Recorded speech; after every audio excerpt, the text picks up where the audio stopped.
News 18 India. आज 75वां गणतंत्र दिवस मना रहा है देश। दिल्ली पहुंचे फ्रांस के राष्ट्रपति इमैनुअल मैक्रों। गणतंत्र दिवस समारोह में होंगे मुख्य अतिथि। सुबह करीब 10 बजे नेशनल वॉर मेमोरियल पहुंचेंगे प्रधानमंत्री। प्रधानमंत्री नरेंद्र मोदी ने कल जयपुर पहुंचे फ्रांस के राष्ट्रपति इमैनुअल मैक्रों को भेंट किया राम मंदिर का मॉडल। जयपुर में रोड शो के बाद हवा महल की भी कराई सैर। दोनों ने साथ में कुल्हड़ वाली चाय का लिया आनंद। एएसआई की रिपोर्ट मिलने के बाद हिंदू पक्ष का ज्ञानवापी में मंदिर होने का बड़ा दावा। वकील विष्णु शंकर जैन ने कहा, एएसआई की रिपोर्ट के मुताबिक मौजूदा ढांचे से पहले था बड़ा हिंदू मंदिर। हिंदू मंदिर के खंभे थे, उनको दोबारा इस्तेमाल किया गया, कुछ मॉडिफिकेशन कर। बिहार में सियासी हलचल हुई तेज। कल पटना से दिल्ली तक चला बैठकों का दौर। पटना में सीएम आवास पर जेडीयू की हुई बैठक तो राबड़ी आवास पर लालू ने की मीटिंग। दिल्ली में अमित शाह के आवास पर देर रात तक चली बैठक। जेडीयू नेता केसी त्यागी ने कहा, इंडी गठबंधन सलामत। महाकोश कच्ची घानी सरसों तेल और रिफाइंड सोयाबीन ऑयल चुनो सही।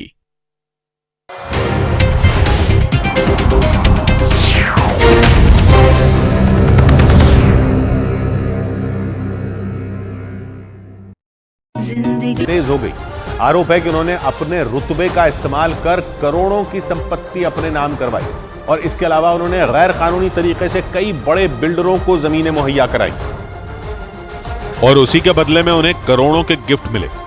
एसीबी की टीम ने जब उनके घर में मौजूद कैश को गिनना शुरू किया तो अधिकारियों की सांसें फूल गई। जमीन पर बैठे अधिकारियों के चारों तरफ नोट ही नोट नजर आए और उन्हें गिनते गिनते जब वो थक गए तो नोट गिनने वाली मशीन मंगवाई गई और फिर एसीबी की टीम ने नोटों के बंडल बनाकर उन्हें एक बैग में रखा। एसीबी के मुताबिक Telangana real estate regulatory authority के सेक्रेटरी शिवा बालकृष्ण के घर से 40 लाख रुपए कैश, 2 किलो सोना, 60 महंगी घड़ियां, 14 स्मार्टफोन और 10 लैपटॉप बरामद किए गए। इसके अलावा कई प्रॉपर्टियों के दस्तावेज भी एसीबी के हाथ लगे। इन कागजों में कई बेनामी संपत्तियों का जिक्र है।